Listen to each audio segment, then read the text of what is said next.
Changing minds one thought at a time.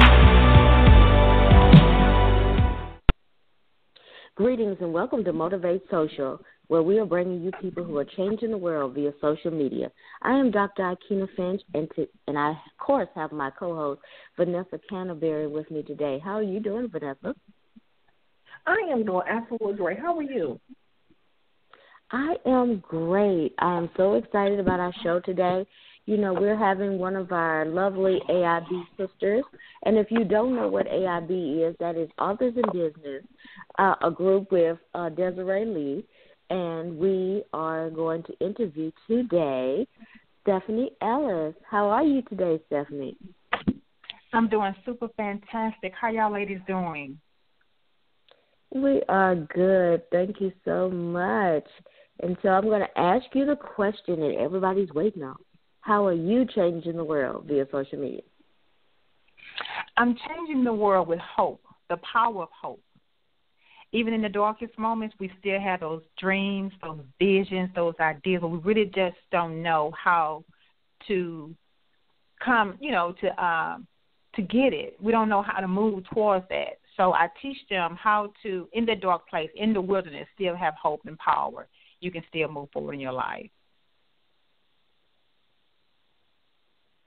Okay, Stephanie, I hear you. You know, hope is a beautiful thing, but sometimes, especially what's going on in our economy right now, people are losing hope faster than ever, right? And so, with them losing that hope, how do you, as the person who wrote the book, All I Ever Had Was Hope, what inspired you to be able to write that book and also provide some tips and tools as to why it's important, especially now, more than ever, to keep the hope? Because we can get the hope all day, but we need to be able to keep that hope. This is what I'm going to be honest and totally transparent during this moment here. I had $2 to my name. If I tell you my life was great, even before that last $2, income was coming in, okay, helping people build their company, but somehow something happened in the atmosphere. I don't know why, but it was new. I knew God called me to a destiny, to fulfill my destiny, to fulfill my dream, okay, but I was playing small with my gifts, with my talents, with my time, and being just truly honest with myself and my soul and my spirit. And, my time was up. The time had gone.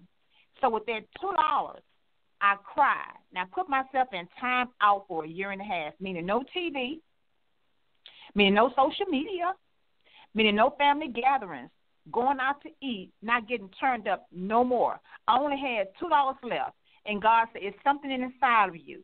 And he said, grab your pen and your paper. And I'm going to give you something. I want you to be obedient because my time was up. If I didn't take a chance on that, I probably could have been homeless, angry, depressed. Ain't no telling which way I could have get because of the mind. You know how the mind plays tricks on you when you get to that state there. I said, God, I am your daughter, and I need you. I didn't call not a soul. I called on God. So when you're in that place with the economy right now, hope is right there by your side. You have to call out to God, and I promise you he's going to show up because he wants us to trust him. He didn't say call Sally, call Sue. He said call on me. And when you call on me, even though you left me, I'm going to be right here. I will never leave you nor forsake you. And that's what I did. Mm-hmm. I enrolled in classes, transforming emotions into a leader's heart with Anita Corman. And I invested my time, and I invested my soul, and I invested my spirit in the Word of God. When I say I bow down to God, I bow down to God. And I stand on that to this day. And that's what God is calling us to do. Hello? Oh, my goodness. That is powerful. That is powerful. And so as you were writing the pages of this book, what was going through your mind? Were you thinking about a person that you were trying to save, or were you just trying to share your story and your gift? Well, what had happened was a friend of mine was calling me out to these girls' group homes. And you know how you show up to a place, you all dressed up like you don't have any type of story whatsoever.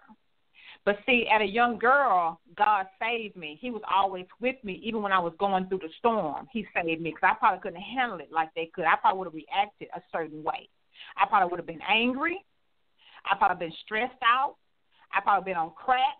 Because everybody handles situation, rejection a certain way. Everybody can't handle rejection. Everybody can't handle loneliness. Everybody can't handle fear. And God covered me the whole time. So going and listening to their stories who've been raped by their father, by their brother, they already infected with HIV, AIDS, syphilis that don't nobody know about. And I said, you know what, God, these are my sisters. Because it could have been me sitting in that chair if I would reacted a certain way. Or if you just didn't have your hands on me during that time. It could have been me. So allow me to go in and just share my dark side, that side that don't nobody like to share. I could have shared, degrees and success. God said, you're not going to do that part. You're going to show that part where I covered you at, where I kept you, and you're going to give it to them. Mm-hmm. And that's what really sparked me to write that story, because we're all teachers. What do you want to teach the ones that's coming in behind you? What part of your life are you going to share and you're not going to pull them through? I pulled you through. Are you going to willing to pull my daughter through, my son through? Stephanie, you got work to do. It's not about me. It's about that little girl sitting on side me who have a dream, and she's depressed. She's suicidal. It's bigger than what we can ever imagine. And that's what made me just write. I just wrote. I got into a meditation mode, and I just, whatever that spirit told me to write, it came up, and I had my pen and paper, and I just wrote it. I was being obedient. Wow. Stephanie, thank you for being so transparent. Oftentimes we hear that people don't share that backing of where their pain started. And sometimes when they have that pain, they leave that pain and just cover it up with other stuff, as you mentioned. And for you to be able to turn that pain into a purpose, to be able to write something that you knew that somebody else needs to hear and understand, that they too can be able to overcome whatever it is that they are going through, that is amazing. That's absolutely amazing. So congratulations. What's next for Stephanie? I know you are best-selling author, but what is next? From one who's a single mother of 3 children, and you are encouraging to other people to be able to make a big difference and a big impact around the world as well. But now, what's next for you? My next move is to continue to be part of AIB, Desiree Lee, and impact the world with hope. I want to be able to travel the world and spread hope, because this right here is becoming an epidemic. We know the numbers of young women, who's giving up. We know that. We know the numbers of young men out there committing crimes. We know the numbers. So if God can use me and I can pack just one suitcase to go out and touch someone, that's my purpose in life. That's what I want to do. I want to help change the world for God. Call me. I am available to you. I'm ready. I want to go out and serve. I'm taking, what's this young lady's name? Cindy Trim course. I want to go out and be able to minister and touch and then see the change in people's lives, who wants to give up. Don't give up just yet. It's too early in your life. You got a whole lot more to go through. It ain't over just yet. It's not over. It's not over. It's so much more. And, struggle builds character. It builds strength. Not supposed to break us. Jesus took so many oh, my God. It's the passion that I have to help someone. It's the passion that I have, the drive that I have to serve, deep within. It's calling that I must fulfill. It's not about me. It's about the relationship with God. When he say, follow me just as you are you willing to follow me and allow me to lead you? Yes, I am.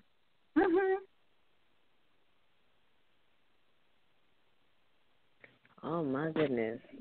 So what made you decide that you wanted to travel and go out into the hedges and highways, as they say, and minister to the people? What made you realize that this was the right time for that? in your movement? Visions, dreams, news, serving inside domestic violence, centers for women. I knew it. We can only see so much on the news, but when you hear the news media and you hear, you look at YouTube and you just see so much destruction and you hear so many stories, and you're like, wow, it's not time to give up yet. God is a healer, and He can heal that pain. He can heal that suffering. He can heal that rejection. He can show you the gift that's inside that loneliness. That fear is just a word. It's just a word. And it's hard for us to believe that. But when you trust God and really know God, and know Jesus' story, you can get through it. We have to, so people can see the glory. I am so loving hearing amazing stories from women across the world. I know Dr. Finch and I, we share our story, and we always encourage other people to be able to share their stories. And to finally hear people showing up, sharing their mess of a message is something that we love to hear.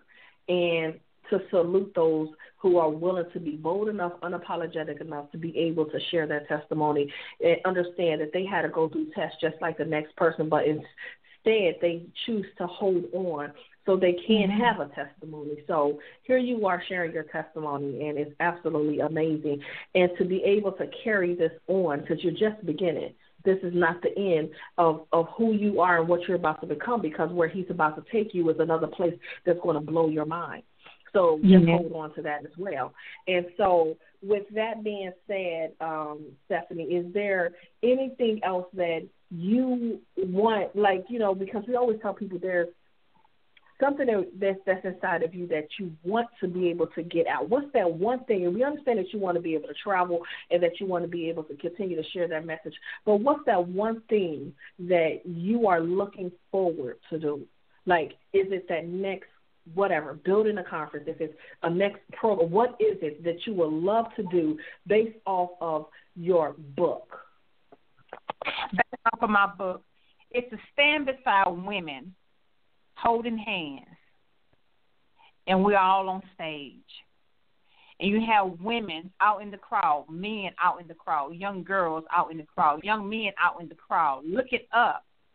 See how God transformed our lives into a leader heart, even with all the mess and the stress that we kept going, we kept moving forward. That would fulfill just my heart so much, fulfill my, passion so much. This is what I want for the world. When somebody's, crying and just really just don't know the way, but they can look at us on stage and say, because of you, I changed. Because of you, I had hope. That's more than enough. Just be grateful. Have gratitude for that moment, being able to have that moment, share that moment. That's my dream. And I know, this is what I do know, it's going to happen suddenly. That's how God operates, suddenly. Because for me to be where I was last year and to be right here, right now, it's not me, it's God. I trust Him. And that's what He wants people to do. If you just trust me through it all, I will carry you through. Just trust me. Thank you, too, for giving me the opportunity to be here. It's not, for me, it's God. So it's like I'm always saying, thank you, Lord, thank you, Lord, thank you, Lord. Because for me to be right here, the power of now, the power of right now, I'm so grateful just to be on the phone with you, because somebody else is going to hear this. And somebody else going to say, you know what, I got to get that book. And they're going to be like, wow, if she did it, I can do it too. If she went through all that there, I know I'm going to be okay suddenly.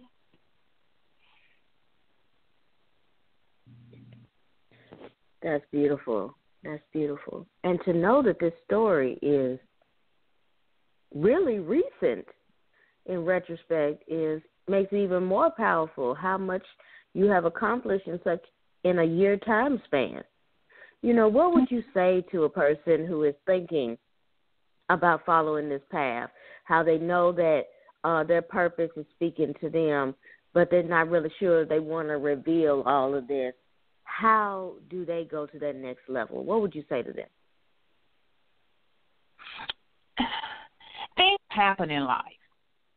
I don't believe anything was supposed to happen that wasn't supposed to happen. God says, I knew before you were formed inside your mother's womb. I will never leave you nor forsake you. Sometimes we just have to hold on to a certain verse, like some of us do, and just hold on to it. Hold on to that verse that's going to really stick to your soul. Just really stick to you. God says, I will open up doors that no man can close. You have to grab hold to his word, his wisdom. Then you have to saturate yourself like I did. I walked into so many rooms dressed up or just messed up because I needed to know. I desired to know not to be inside this place. I crawled in, but I was crawling in my soul, but I walked in. Just move, and I'm with you. I will never leave you nor forsake you. God, you just go with me. Can you just go? I'm going over here. Yes, I need you to go over there, and you just believe that mindset. I didn't have a choice. I didn't have not one choice. I have girls, too, and I have a son that was watching me. I couldn't stay in that place. I just couldn't. So they have to get in their mindset now, too. I know that I can make it. Our ancestors, they made it. We are here because of them. Then we have to pick up books and read. Read the books that we don't want to read. Knowledge, wisdom. We have to read those books. We have to. God said, I'm in this world, but I'm not of this world. And that's that place I had to put myself in. I couldn't be in the world no more. It wasn't serving me any good anymore. So I had to be transformed my mind into a renewing place. I make everything new. Just it was so much. It was so much I had to believe and receive at that time in my life. And I want the same for them. You have to believe. Do not, whatever going on inside your life, don't give up. Don't look to the bad part. Look to the good part.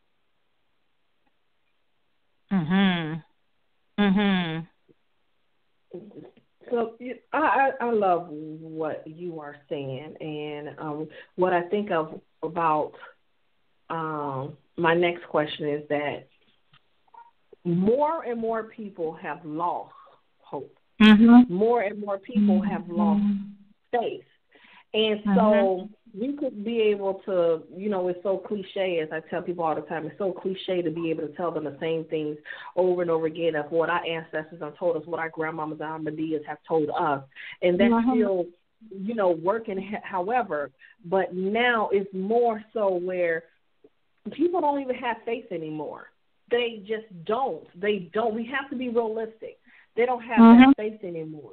And so we could be able to tell them to, to hold on to God's unchanging hand. But what is that one thing that you learned throughout this journey of going from a place with barely nothing, right? And to be able to come and to say, you know what, I come from nothing. But what do I have to lose if I didn't even try, right? And so now not only was me not able to try, I still gave it my all.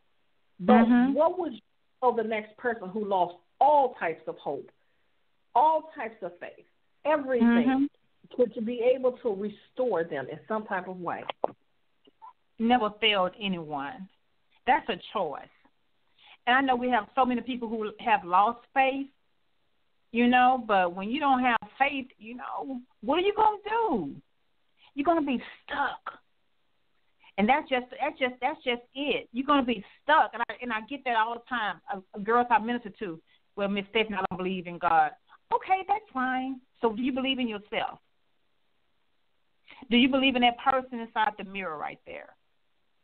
What's inside your belly right now? What's inside that root? What's inside your soul right now? This is what I do know, and I promise you this. We are all born with a gift. Sometimes we might get lazy. Sometimes things happen in our lives. We just don't want to believe anymore. Sometimes we've been hurt to the core. And we'll sit there in that bitterness for years and years and years until that hard knock come in. Like God says, some of us will make it and some won't. It's only going to be a few. Do you want to be in that number? I want to be one of the ones who made it.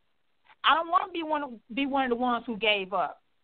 I had an auntie lost her life at the age of 7 years old because of a piece of crack, $5. That changed my life because we was always together. I didn't want to become that. So he shows us signs. He shows us roadblocks. But sometimes we ignore. We'll go straight to that roadblock. Sometimes we'll go straight to that dead end. We'll stay there for a long time. That choice is going to be always ours. So we have to own that. Some choices I made in life, that were my choice. But even still, God was always with me. You have to know, and you have to receive that. God is with us, even in the wilderness, even inside the darkness. That's a choice. So when somebody say I don't believe in God, he ain't never done anything to me. He always been there for me. Who there for you? What power was inside of you? Because we all have it. We was born with that. We're not taught that.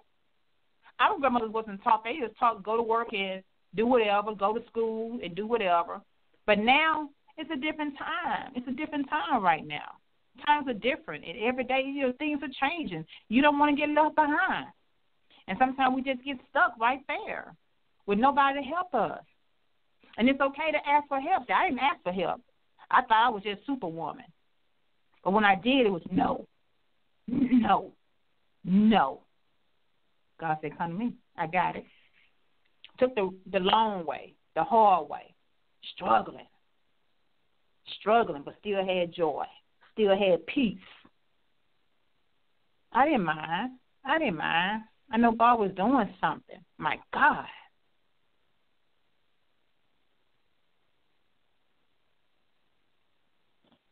There it is.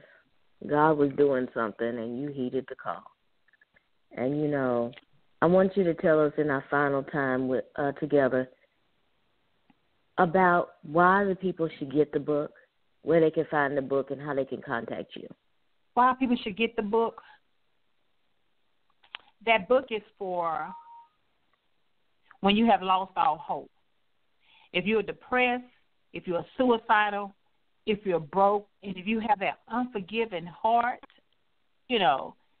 I think forgiveness is the greatest antidote to our soul so we can move forward. Because you can't operate in your gifts if you're hoarding bitterness around. You just can't operate in your true calling. Get that book. And once you read that book, I share a lot of things inside that book. And so far, so good. I hear great reviews back for the book. And it sets some people free. It breaks the chains off of them. And that was the purpose of me sharing that darkness, because I know what people are going through. They just need that hope. Be transparent when you do right so they can see it and feel it and receive it and see God in the midst of it. You can go to www.MissStephanieMEllis.com, or you can go on Amazon.com and get the book All I Ever Had Was Hope and get the book. If you're looking for a speaker, you can also book me on www.MissStephanieMellis.com and get the book, and I would gladly come in and transform some lives through emotions into a leader's heart. Mm-hmm. Well, thank you so much for being here. Yes, it was. We're just so excited. And I want to thank you for being here today. I appreciate you so much. And if something Stephanie said today resonated with you, please find us on changingmindsonline.com.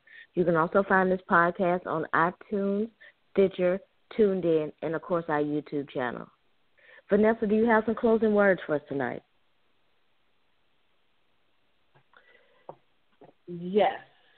Continue to aim high. Continue to aim high. Allow yourself to continue to be stretched, and just remember that your purpose is bigger than you. So this has been an honor, and it's been such a pleasure. Have a wonderful, wonderful day. Thank you. I highly appreciate it. And I just want to thank everyone who listened today. I know you were touched by this story, and we're going to continue bringing you people who are changing the world via social media. Good night, everyone. Good night. Good night.